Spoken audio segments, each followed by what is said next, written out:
సహించుట. అంతకుముందు ప్రారంభంలోనే సైనికుడు ఎలా ఉండాలి? శ్రమ, ఓర్పు. కాబట్టి నీకు శ్రమ వచ్చినప్పుడు ఓర్పు కావాలి, సహించాలి. కాబట్టి ఇక్కడ 12వ వచనం ఏం చెప్తుందండి? ఇఫ్ వీ సఫర్, ఇక్కడ ఇంకా చాలా క్లియర్ ఇచ్చాడు, we should also reign with him. You should suffer అంటే శ్రమ పొందాలి. నీవు నేను బోధకుడిగా వెళ్ళేటప్పుడు శ్రమ పొందాలి. ఖమ్మం జిల్లా సువార్త ఎక్కడ వచ్చిందో తెలుసా? తేరా అబ్రాం గారు నడుచుకుంటూ వెళ్తా ఉంటే రాత్రులు ఆయన దారి కనపడి ఆగిపోయాడు ఒక చోట, బ్రాహ్మణపల్లి దగ్గర. ఆయన డబ్బులు లేనుడా, అప్పట్లో కోటీశ్వరుడు. ఆయన అంతటి ధనవంతుడు సువార్త కొరకు కాలినడకన ఎంతో కష్టపడి వెళ్ళేవాడు, శ్రమను పొందాడు ఆయన. కాబట్టి ఆయన ఎంతో గొప్ప సువార్తను చేశాడు. ఇవాళ చాలామంది ఆయన గురించి తెలియక నోటికి ఇష్టం వచ్చినట్టుగా మాట్లాడుతూ ఉంటారు, ఆయన ముఖం చూడని వాళ్ళు. ఇవాళ 50 సమాజం పేరున మాట్లాడుతున్న సువార్థికులు తెలుసుకోవాల్సింది, తేరా అబ్రాం గారి గురించి తెలియకుండా నోటికి ఇష్టం వచ్చినట్టు మాట్లాడేస్తారు. అసలు ఈ సంఘం ఎలా స్థాపించబడింది, కనీసం 50 సమాజం అనే పేరు ఎక్కడి నుంచి ఎలా వచ్చింది కూడా చాలా మంది తెలియదు. నన్ను అడగమని చెప్తారు ఎక్కడి నుంచి వచ్చింది. కాబట్టి దేవుని సంఘంలో పుట్టింది 50 సమాజం.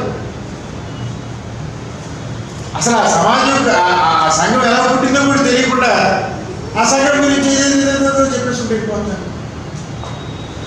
ఎంత దౌర్భాగ్యమైన పరిస్థితి. ఇవాళ సిటీలో కూడా చాలా మంది ఉన్నారు ఈ పేరుతో. అసలు ఎలా వచ్చింది, ఎవరి ద్వారా వచ్చింది తెలియదు. దాని యొక్క మూలాలు ఏంటి, దాని యొక్క ఉపోద్ఘాతం ఏంటి తెలియకోకుండా మరి 50 సమాజం అండి రెండే చెప్తారు. 50 సమాజం అని పేరు చెప్తే ఏమంటారు? తండ్రి పేరు, కుమారుని పేరు, రెండే వాళ్ళకి తెలిసి నీకేం లేదు. కాబట్టి దేవుని సంఘం చెప్పేది ఏంటి? సత్యాన్ని ప్రకటించేటప్పుడు సత్యాన్ని తెలుసుకోవాలి, తెలుసుకుని దాని కొరకు శ్రమ పడాలి. కాబట్టి ఇక్కడ సఫర్, నీవు సువార్థికుడిగా శ్రమ పొందుతూ సువార్త చేస్తున్నావా? సుఖవంతమైన కార్యదర్శనం వెళ్ళిపోతారు. కొంతమంది హైదరాబాద్ నుంచి కార్యదర్శనం చేసి అక్కడ ఉన్న వాళ్ళందరూ పోగు చేసి మీటింగ్ పెట్టేస్తారండి. ఈ మధ్యలో మీ జిల్లాలోనే చూస్తున్నా, వాళ్ళకి నెలకు 1000 ఇచ్చేస్తారంట. అంటే నీకున్న డబ్బులు చూపించడానికి వెళ్తున్నావా కార్యదర్శనం అక్కడికి? ఎంత దౌర్భాగ్యమైన బోధ. కనీసం ఆ కార్యదర్శి చెప్పేవాడికి ఈ సత్యంలో ఉండే రోజులు ఎవరు తెలుసా?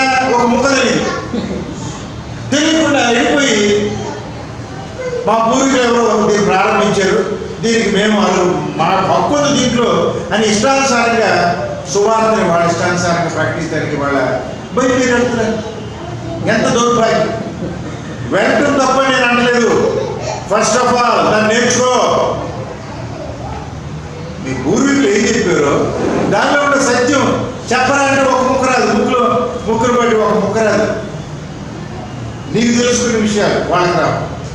కాబట్టి వాళ్ళ అహంకారంతో, డబ్బుతో సువార్త సేవకులుగా చాలామంది బయలుదేరిపోయిన వాళ్ళు. మేము చెప్పింది కాబట్టి ఇక్కడ సహించిన వారమైతే ఆయనతో కూడా ఏలుదుము. నువ్వు ఎప్పుడు పెద్దలు చేస్తావు? When you are suffering for the gospel. కాబట్టి ఇక్కడ if we suffer we shall also reign with him, if we deny him we also will deny us. శ్రమ పడకుండా నేను సువార్థికుడిని అని ఎవరైనా బయలుదేరి వెళితే సిగ్గుపడేటట్టుగా చేస్తాడు దేవుడు. నేను చాలామంది చూస్తున్నాను అలా సిగ్గుపడి పరువు పోయి మరలా వెళ్ళకోకుండా చాలామంది అపహాస్యం పాల్గొతున్నారు.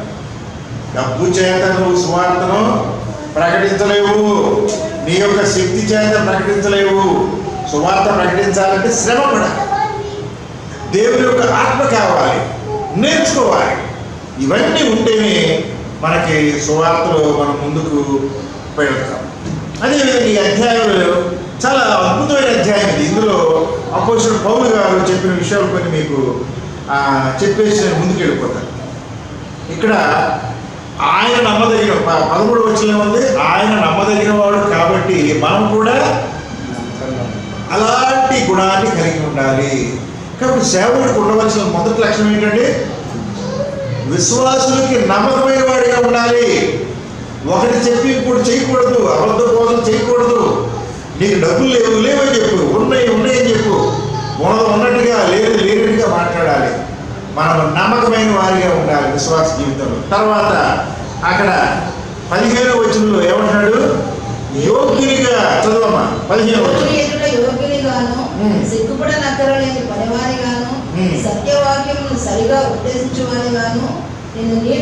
యోగ్యునిగా, యోగ్యత, ఎలిజిబిలిటీ. మళ్ళీ అదే చెప్తున్నా చాలా మందికి. మన సంఘాల్లో ట్రైనింగ్ ప్రోగ్రామ్ ఉందా? ఎక్కడ చూసారా మీరు? చూసావా ఎక్కడన్నా? ఎవరైనా ట్రైనింగ్ ఇప్పుడు చూసావా? ఎక్కడన్నా కానీ లేదు కదా. ఎందుకని? వాళ్ళకి ఆ ఇంట్రెస్ట్ లేదు. మనము మొదటిగా ట్రైనింగ్ ఇవ్వాలి, విశ్వాసులకు మనం ట్రైనింగ్ ఇవ్వాలి. ట్రైనింగ్ ఇచ్చినప్పుడు వాళ్ళకి వాక్యంలో లోకైన అంశాలు తెలుస్తాయి. ట్రైనింగ్ ఇచ్చేవాడికే అంశం తెలియదు. అంశం తెలియకుండా నువ్వు ఎట్లా చెప్తావు?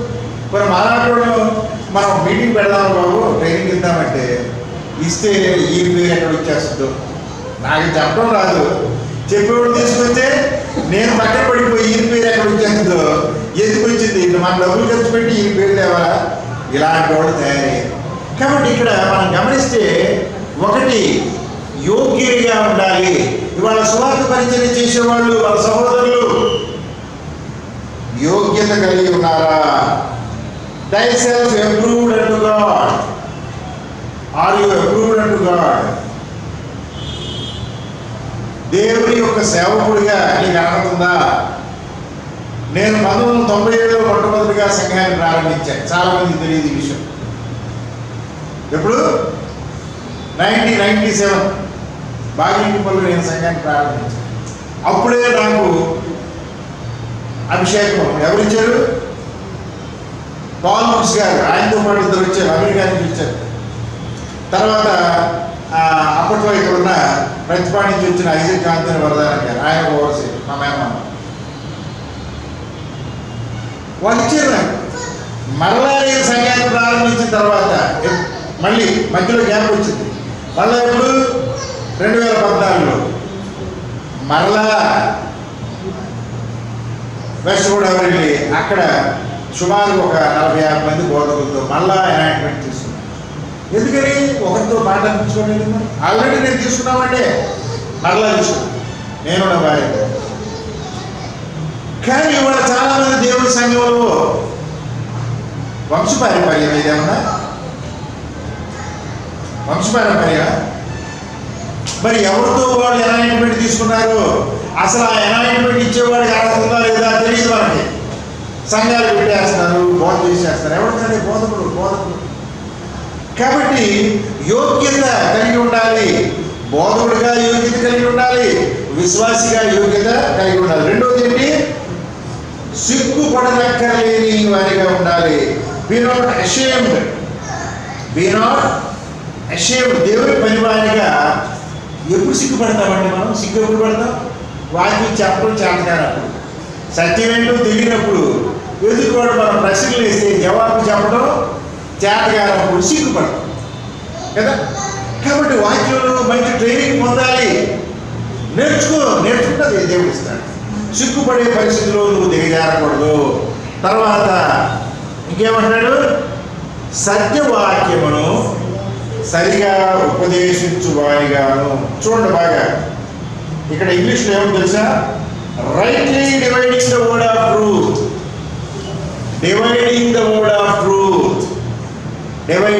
విభజించటం. ఏం చేస్తాం అక్కడ? యాకోబు ఏం చేశాడు? గొర్రెల మేకల్ని వేరు చేశాడు. దేవుడు ఆ జ్ఞానాన్ని ఇచ్చాడు. మొదట్లో ప్రారంభం అని చెప్పి నేనేమని? సంపాదన అంటే ఏంటి? వేరుపరచము. పరిశుద్ధత లేని వారిని వేరు చేయడం వాక్యం అంటే. వాక్యం ఏం చేస్తుంది? It will divide. పరిశుద్ధత కలిగిన వారిని, పరిశుద్ధత లేని వారిని, ధర్మశాస్త్రానుసారమైన జీవితం కలిగిన వారిని, ధర్మశాస్త్రము లేవు. వారిని ఏం చేస్తుంది? వాక్యము విడదీస్తుంది. కింద అదే ఉంది ఇక్కడ, సరిగా విభజించు అని. కానీ విభజించినట్టు కటింగ్. ఆ వాక్యం గురించి చాలా నేను పుస్తకంలో రాశాను, డివైడింగ్ ద వర్డ్ అనే దాని గురించి. కాబట్టి మనము బోధించేటప్పుడు ఏం చేస్తున్నామండి? వాక్యాన్ని బోధించేటప్పుడు ఏం చేస్తాం తెలుసా? చాలామంది సొంత జ్ఞానం చేత బోధించేస్తారు. చాలామంది బైబిల్ని చదువుతారు. ఆ బైబిల్లో ఉన్నది కొంతమందికి అర్థం ఉంది, కొంతమందికి అర్థం కాదు. అర్థం కానప్పుడు మనం ఏం చేయాలి? దాని యొక్క రూట్ బుక్స్ ఉంటాయి, మూల పుస్తకాలు ఉంటాయి. ఈ బైబిల్ గ్రంథం అర్థం కాకపోతే ఇంకా ఇతర గ్రంథాల నుంచి మనం చదివినప్పుడు మనకి ఆ అంశం అర్థమవుతుంది. కానీ దాన్ని నేర్చుకోవాలి. నేర్చుకోకుండా నాకు ఇది దోషింది, నేను ఇది అనుకుంటున్నానని చెప్పేస్తాను. రైట్లీ డివైడింగ్ అనే పదం పెద్ద సబ్జెక్ట్. అది పెద్ద సబ్జెక్ట్. కాబట్టి వాక్యాన్ని how to divide the word of God in a proper way. దేవుడి వాక్యాన్ని సరిగా విభజించాలి అంటే మనం ఏం చేయాలి? వాక్యంలోని మూలాల్లోనికి, లోతుల్లోనికి వెళ్ళాలి. పాత నిబంధన గ్రంథాన్ని సరిగా పరిశీలించాలి. మొన్న మా అక్క ఆమె చెప్తుంది, మీ అందరికి తెలిసిన ఆమె, ఎవరో ఒక ఆయన అన్ని దేశాల్లోని కలిపి మీటింగ్ పెడతా ఉంటారంట. ఈ మధ్యకాలంలో వాళ్ళు తోరాన్ని ధ్యానం చేస్తున్నారు, మొదట 5 పుస్తకాలని. ఆమె అభిప్రాయం మనవరాలు, నేను కనపడినప్పుడల్లా చెవులు దూరుస్తూ ఉంటాను వాక్యాన్ని, అయినా దూరట్లేదంట ఆమెకి. ఈ మధ్యకాలంలో ఎవరెవరో ఇతరులు చెబుతూ ఉంటే అర్థమవుతుందంట. ఏంటి సోరా అంటే మొదటి 5 పుస్తకాలలో ఉండే సత్యం ఇప్పుడు తెలుస్తుందంట. నేను పుట్టినప్పుడు మీ అమ్మ చెప్పినప్పుడు తెలియలేదా? మీ తాత చెప్పినప్పుడు తెలియలేదా? లెక్కలేనితనము. వాక్యం అంటే లెక్కలేనితనము. సత్యాన్ని గ్రహించాలని నేను ఎంత గొప్ప కుటుంబంలో పుట్టాను. గొప్ప కుటుంబం అంటే డబ్బున్నది కాదు, ఒక సత్యాన్ని కలిగిన కుటుంబంలో నేను పుట్టాను అని భావించట్లేదు. వాళ్ళు ఏం చేస్తారు? పెద్ద చర్చిలో మెంబర్ అయితే గొప్పంట, లేకపోతే ఈ మధ్యలో పెద్ద పెద్ద సంఘాలు ఎక్కడెక్కడో పెట్టేస్తున్నాడు, ఎక్కడెక్కడో వచ్చిన డబ్బులు పోగేసిన ఎవడెవడో, వాడికి వాక్యం తెలియదు, ఏం తెలియదు, బోధించేస్తున్నాడు. గొర్రెల మందలాగా జనం వెళ్ళిపోతున్నారు. వాడు గొప్ప బోధకుడంట. కాబట్టి సత్యవాక్యాన్ని సరిగా బోధించాలి, విభజించాలి. వాట్ ఈజ్ ట్రూత్ చెప్పాలి వెళ్ళి. ఆ పెద్ద పెద్ద మైకులు వేసుకుని లక్షల మంది బోధించేవాడు ఏమని చెప్తారు? వాడు బోధ ఏం చెప్తాడు తెలుసా? Have faith in Christ, you will be saved. Yeshua మెస్సీయను విశ్వసించు, నువ్వు రక్షణ పొందుతావు, నువ్వు పరలోకానికి వెళ్ళిపోతావు. వాక్యం చెప్తుందా? చెప్పట్లా. మెస్సీయను విశ్వసించాలి, ద సేమ్ టైం 10 ఆజ్ఞల్ని గైకొనాలి. కాబట్టి దే ఆర్ మిస్సింగ్. కాబట్టి వాక్యములో ఉన్నదాన్ని అర్థం విభజించడం అంటే ఏమిటి? ప్రతి చిన్న పాయింట్ని పిన్ పాయింట్ చేయాలి. ప్రతిదాన్ని సూక్ష్మంగా అధ్యయనం చేయాలి. అధ్యయనం చేయాలంటే ఇప్పుడు మన సభా రోజు బాగా నేను చెప్తున్నా, ప్రతి విషయం మీకు మూలంలోంచి నేను చెప్పడానికి అవకాశం ఉంటుందా? ఉండదు. కొంత నేను సిద్ధపడితే మీకు చెప్తాను. మీరు ఏదైనా ప్రశ్న చేయాలంటే కుదురుద్దా? కుదరదు, సమయం సరిపోదు. కాబట్టి దీనికి ప్రత్యేకమైన ఏర్పాటు ఉండాలి. అధ్యయన తరగతులు, క్లాసులు జరగాలి, తరగతులు ఉండాలి. ఒక పాఠం సపోజ్ సంవత్సరానికి ఒక వారం రోజులు అనుకుందాం. మన సంఘమే ఉంది. మన సంఘం ద్వారా ఏం చేయాలండి? ఒక వారం రోజులు బైబిల్ క్లాసెస్ పెట్టుకోవాలి. పెట్టుకుని 5 రోజులు కనీసం అందులో పాల్గొవాలి. అనేక మంది అనేక అంశాలు చెప్పినప్పుడు మనకి కొత్త విషయాలు తెలుస్తాయి. ఇంకోటి ఏమవుతుంది? ప్రశ్నలు జవాబులు మనం అడగాలి, నేర్చుకోవాలి. కాబట్టి ఈ పెడతాం రెండే మిమ్మల్ని పెడితే, వారం రోజులు పెడితే కొన్నిసార్లు నేను ప్రయత్నం చేశాను, రావట్లేదు. నేను ఏం చేయను? ఎంతో ఖర్చు పెడుతున్నాం, పండగలకు ఎంతో ఖర్చు పెట్టి పెడుతున్నాము, ఇంటింటికి తిరిగి పిలుస్తున్నాము, నేర్చుకోండి అని పిలుస్తున్నాము, మన సంఘస్థులకి చెబుతున్నాము, రావట్లే. చెప్తాను అంటే రావట్లే. రేపు నన్నుగా దేవుడు ప్రశ్నించేది, ఆ రాని వాళ్ళని దేవుడు ప్రశ్నిస్తాడు. కాబట్టి ప్రియ దేవుడి సంగమా, మనం సత్యవాక్యాన్ని సరిగా విభజించే వారిగా ఉన్నామా? Today's question. అపోస్తలుడు పౌలు చెప్పిన విషయాల్ని అవగాహన చేసుకుని నిన్ను నీవే దేవుడికి కనపరచడానికి నా ఎత్తు కాదు, నీవు వాక్యాన్ని సరిగా అర్థం చేసుకున్నావా లేదా, దాన్ని ఇతరులకు చెప్పగలిగే స్థితిలో ఉన్నావా లేదా నువ్వు పరిశీలించుకో. మా గదిలో ఒక ఎన్నో మనం ఫోన్ చేశాం, ఎవరో ఒక పాస్టర్ పిలిపించాడు, ఏదేదో చెప్తున్నాడు. పాప ఆమె తెలిసిన విషయం ధర్మశాస్త్రం గురించి ఆయన చెప్పింది. ఆడ పుట్టాడా పాస్టర్, అందులో పుట్టి పెరిగినాడు, ధర్మశాస్త్రం కొట్టేసాడని చెప్తున్నాడు. మళ్ళీ వెంటనే ఫోన్ చేసి నన్న నేను ఒక ఆర్టికల్ చేశానమ్మా, నువ్వు కూడా తీసుకో, మంచి మంచి ఆర్టికల్స్ నేను అప్పుడప్పుడు తయారు చేస్తాను. ఏమిటి బైబిల్ చెప్తాను, ఏంటో అంతా చెప్పను, కొద్దిగా ద్వితీయోపదేశకాండం 11వ అధ్యాయం మొదటి వచ్చిన చదువు, త్వరగా చదివి చెప్తాను అదేంటో. ద్వితీయోపదేశకాండము 11వ అధ్యాయము మొదటి వచ్చిన, అక్కడ ఏమవుతుంది ఇంగ్లీష్లో చదవండి, వీలైతే ఇంగ్లీష్ అని. ప్రవక్తే కానీ కలలు కనువాడే కానీ నీ మధ్య లేచి నీ ఎదుట సూచక క్రియలను మహత్కార్యములైనను చేసి నీవు ఎరుగని ఇతర దేవతలను అనుసరించి పూజించి అమ్మా. కాబట్టి నీవు నీ దేవుడిని యెహోవాను ప్రేమించి ఆయన విధించిన వాటిని అనుసరించి ఆయన కట్టడలను విధులను ఆజ్ఞలను ఎల్లప్పుడూ 11:1. Therefore, thou shalt love the Lord thy God, and keep his charge and his statutes and his judgment and his commandments always. అక్కడ 3 ఉన్నాయి, అక్కడ 3 అంశాలు ఉన్నాయి. ఒకటేంటి స్టాట్యూట్స్, తెలుగులో ఏమంటారు? రెండు వచ్చారు చదువు. జడ్జిమెంట్స్, తెలుగులో ఏముంది? విధులు. మూడోది ఏంటి? కమాండ్మెంట్స్, తెలుగులో ఏముంది? ధర్మశాస్త్రం ఎన్ని భాగాలు ఉన్నాయి? ఎప్పుడైనా మీకు ఎవరైనా చెప్పారా విషయం? ధర్మశాస్త్రంలో 3 భాగాలు ఉంటాయని ఎక్కడైనా విన్నావా? ఎప్పుడు తెలుస్తుంది? దాన్ని మనం అధ్యయనం చేసి నేర్చుకుని, నేను గొప్పటి చెప్పట్లే నీకు, నేను నేర్చుకున్నాను, ఆల్రెడీ ఉన్నదాన్ని నేను నేర్చుకున్నా, అనేక మంది చెప్తున్నా. నా దగ్గర రాకపోతే నేనేంటి? నేను ఒక సంపాద ఆరాధన పెట్టి మీరు అందరూ రండి బాబు రండి, నేను చెప్తున్నాను, ఎంతో కష్టపడి నేర్చుకుని వచ్చి చెప్తున్నా. మరి మీ పనులు ఉన్నాయి సార్, వచ్చేవాళ్ళని వస్తాను సార్ అంటే నేనేం చేయగలను? వచ్చిన నేర్చుకుంటాడు. కాబట్టి ధర్మశాస్త్రం అంటే ఏంటి? 3 భాగాలు ఉంటాయనే సంగతి దేవుడి సంగతులకే తెలియదు. 50 సమాజంలో తెలిసే అవకాశం ఉంటుందా? లేదు. ఎందుకని? అక్కడ ఎవరు ట్రైనింగ్ ఇచ్చేవాడు లేరు. ఒకే ఒక ఆయన ఉంటాడు అక్కడ ఖమ్మంలో, కాస్త సీనియర్ పాస్టర్, ఆయన కూడా దేవుని సంఘం నుంచి ఆ ఢిల్లీలోనే ఒకే ఒకడు. ఇక మిగతా వాళ్ళు ఎవరికి ఈ అంశాలన్నీ తెలియదు. ఎందుకని? వాళ్ళు నేర్చుకోలేదు, వాళ్ళు చెప్పిన లేదు. దయచేసి నన్ను తప్పుగా భావించద్దు, ఎందుకంటే నేను చెప్పే ఫ్యాక్ట్స్. నేర్చుకోకుండా నీకు వస్తుందంటే కష్టం. ఇక్కడ నేను ధర్మశాస్త్రం అంటే చాలామందికి తెలియదు. ధర్మశాస్త్రం అంటే ఏమనుకుంటారు చాలామంది? ఆజ్ఞలు. ఇప్పుడు నేను చదివిన దాన్ని బట్టి, నీకు చెప్పిన దాన్ని బట్టి ఏంటి అంటే అర్థం ఏంటి? 10 ఆజ్ఞలు ధర్మశాస్త్రంలో ఒక భాగము. దావీదు గారు కీర్తన 1వ అధ్యాయంలో ఏమంటాడు? చదువు, చక్కని చదవండి.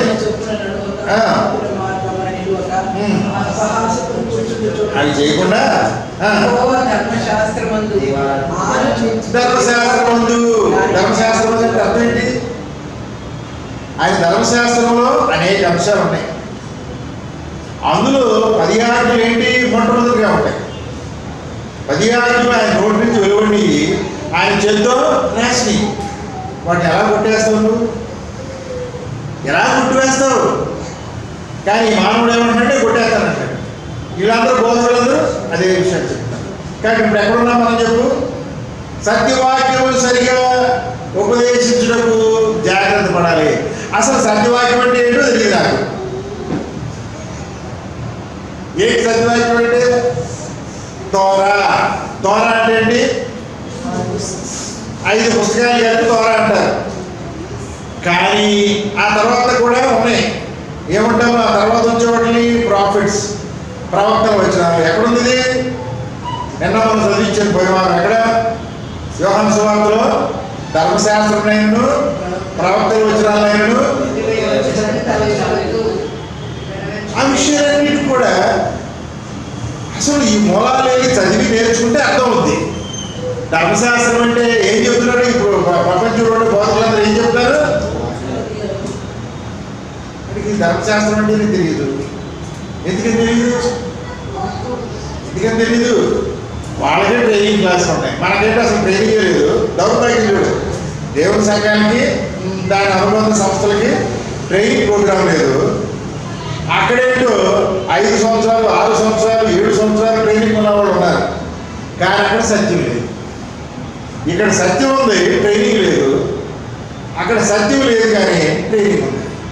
అక్కడ ఏం ట్రైనింగ్ ఇస్తారు? సత్యం గురించి కాదు, సత్యాన్ని గురించిన వ్యాఖ్యానాలు. ఇప్పుడు అక్కడ పుస్తకాలు ఏముంటాయి? బైబిల్ గురించిన వ్యాఖ్యానాలు ఇంత పుస్తకాలు ఉంటాయి.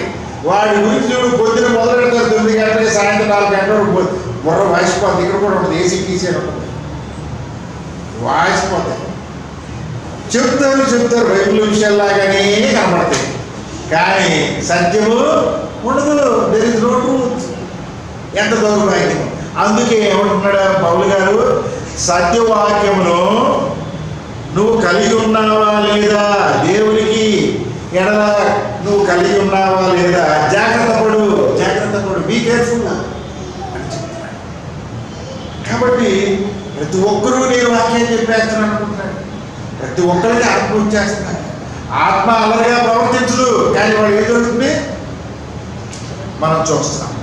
కాబట్టి ఇక్కడ అనేకమైన విషయాలు, అపవిత్రమైన వట్టి మాటలు చెప్తున్నారు. వాళ్ళ సువార్తికులు ఏం చెప్తున్నారు? ద వర్డ్స్ ఆఫ్ వెయింగ్, వ్యర్థమైన మాటలు బోధిస్తున్నారు. కాబట్టి ప్రియ దేవుని సంగమా, మనము సత్యాన్ని సరిగా అవగాహన చేసుకుని బోధించే వారిగా ఉండాలి. తర్వాత చూడండి, ఈ యొక్క అపవిత్రమైన బోధలు ఎలా వెళ్ళిపోతాయంటే కొరుకుడు పుండులాగా వెళ్ళిపోతున్నాయంట. అంటే ఒక పుండు మనిషికి వస్తే అది ఎలా వ్యాపిస్తుందో అబద్ధ బోధలు కూడా ప్రపంచంలో ఏమైపోయి వ్యాపిస్తాయి. ఎంత ఘోరమైన విషయం. ఈ విషయాన్ని పౌలు గారు ఎప్పుడు చెప్పాడు? ఇది ఎప్పుడు రాశాడు ఆయన? చెప్పు. కాదు, యాక్చువల్ మెసేజ్ దీనికి సంబంధం లేదు అసలు. అపోజిట్ పౌలుకి మెసేజ్ సంబంధం లేదు కదా. చెప్పు, ఎన్ని సంవత్సరాలు అయ్యింది? సుమారుగా 2000 సంవత్సరాల క్రితం రాసిన అంశం ఇప్పుడు కాదు, కానీ అన్నీ ఇప్పుడు జరుగుతున్నాయి. పౌలు గారు అప్పుడు చెప్పిన అంశాలన్నీ వాళ్ళు జరుగుతున్నాయి. కాబట్టి ఏమంటున్నాడు? ప్రభువు తన వారిని ఎరుగును అని 19వ వచనంలో ఏం చెప్తున్నారంటే దుర్నీతి నుండి తొలగిపోవాలి. 19వ వచనం చూడండి. ఇక్కడ నీతి అంటే ఏం చెప్తున్నారు? What is righteousness? ప్రపంచం చెప్పేది ఏంటి? నీతి అంటే ఏం చెప్తారు? యేసు ప్రభువును నమ్మడమే నీతి. చూసారా ఎంత అక్రమమైన బోధన? యేసు ప్రభువును నమ్మడం అంటే ఏంటి చెప్పరా? యేసు ప్రభువును నమ్మడం అంటే దేవుని ఆజ్ఞ గైకొట్టడమే.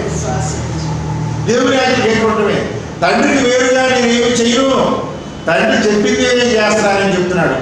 కాబట్టి ఇక్కడ ఈ 19వ వచనం మనకి ఏం చెప్తుందండి? The foundation of God standeth sure. దేవుని పునాదుల్లో, వాక్యం యొక్క పునాదుల్లో ఏముందో చెప్తున్నాడు. Having the seal, the Lord knoweth them that are his, let everyone that nameth the name of Christ depart from iniquity. ఇక్కడ ఇనీక్విటీ అనే పదం చూస్తాం, అపవిత్రత. దీని గ్రీకులో ప్రతిదీ ట్రాన్స్లేషన్లో సమస్యలే. ఇనీక్విటీ అన్నాడు, కానీ ఇక్కడ ఏముండాలి? ఇక్కడ పదం ఏముండాలి? లాలెస్నెస్. ఇక్కడ ఏముండాలి పదము? ధర్మశాస్త్ర విరోధము. ఎంత తెలివిగా బైబిల్ని ట్రాన్స్లేషన్లో పదాలని తారుమారు చేసేసి అక్రమమైన బోధ చేస్తున్నాడు. అక్రమము లాలెస్నెస్. అక్రమం అంటే ఏంటండి? చెప్పండి. ఎవరైనా ప్రపంచంలో ఉండే ఇతర బోధకులు లాలెస్నెస్ అనే పదాన్ని ఉపయోగిస్తారా? లాలెస్నెస్ అంటే తెలుగులో దాని అర్థం ఏంటి? ధర్మశాస్త్రము లేకపోవుట. ధర్మశాస్త్రము లేకపోవుట. వాళ్ళ బోధలు ఏంటి? ధర్మశాస్త్రం కొట్టివేయబడింది. కాబట్టి ఈ తర్జుమాలు చాలా తెలివిగా ఏం చెప్తున్నారు? ఆ గ్రీక్ పదానికి ఒక పదము ఇనీక్విటీ. ఒక పదం ఏంటి? ఇనీక్విటీ. దానికి తెలుగులో ఏమని చెప్తున్నాడు? అక్కడేముంది? దుర్నీతి అంటే. ట్రాన్స్లేషన్లో ఆ పదాన్ని మార్చేస్తున్నాడు. పోనీ దుర్నీతి అనే పదాన్ని తీసుకున్నాం. నీతి అంటే ఏంటి? వాళ్ళ ట్రాన్స్లేషన్ ప్రకారం తీసుకున్నాను. ధర్మశాస్త్రాన్ని పాటించేవాడు నీతిమంతుడు, ధర్మశాస్త్రానికి విరుద్ధమైంది దుర్నీతి. మరి ఆ విధంగా సరే, కానీ ఒప్పుకోరు, ధర్మశాస్త్రం లేదు. కాబట్టి మనము సరిగా విభజించేవాడిగా ఉన్నామా లేదా? ధర్మశాస్త్రాన్ని అంటే సత్యవాక్యాన్ని విభజించేవాడిగా ఉన్నామా లేదా అనే విషయాన్ని మనము బాగా గమనించాలని వాక్యము మనల్ని హెచ్చరిక చేస్తుంది. ఓకే, ఇకపోతే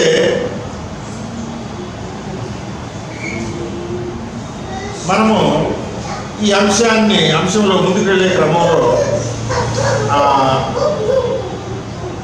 జయించాలి, ఈ లోకాన్ని జయించాలి అనే అంశాన్ని మనం చూస్తున్నాం. చూడండి, లూకాసు వార్త 19:17. లూకాసు వార్త 19:17లో చూద్దాం. అతడు అలా మంచి దాసుడా, నీవు నీ కొంచెంలో నమ్మకంగా ఉండేవి కనుక 10 పట్టణముల మీద అధికారి ఉండమని వారితో చెప్పాడు. కాబట్టి ఇక్కడ నమ్మకము వెరిలేసేటు ఏమన్నాడమ్మా? ఎన్నో వచ్చినది? 19:10. నేను తప్పు చదువుతున్నాను. Good sir, because thou has been faithful. ఇంతకుముందు మనం చదువుకున్నాం, పరలోక రాజ్యంలో అక్కడ జయించు వారిగా ఉండాలి అంటే అక్కడ ఒక లక్షణం ఏంటి? ఒక క్యారెక్టరిస్టిక్ ఏంటి? అక్కడ ఫెయిత్ఫుల్నెస్. నీవు నమ్మకముగా ఉన్నావు కాబట్టి in a very little have the authority over 10 cities. నీవు నమ్మకంగా కనుకుంటే దేవుడు నీకు ఏమి ఇస్తాడు? అధికారాన్ని ఇస్తాడు, ఆధిపత్యాన్ని ఇస్తాడు. ఈ లోకంలోనూ అధికారాన్ని ఇస్తాడు, పరలోకంలో కూడా అధికారాన్ని ఇస్తాడు. కాబట్టి జయించాలి, ఈ లోకాన్ని మనము జయించాలి. కాబట్టి చూడండి, 17-14లో మనము జయించుట అనే అంశాన్ని గురించి చూస్తున్నాం.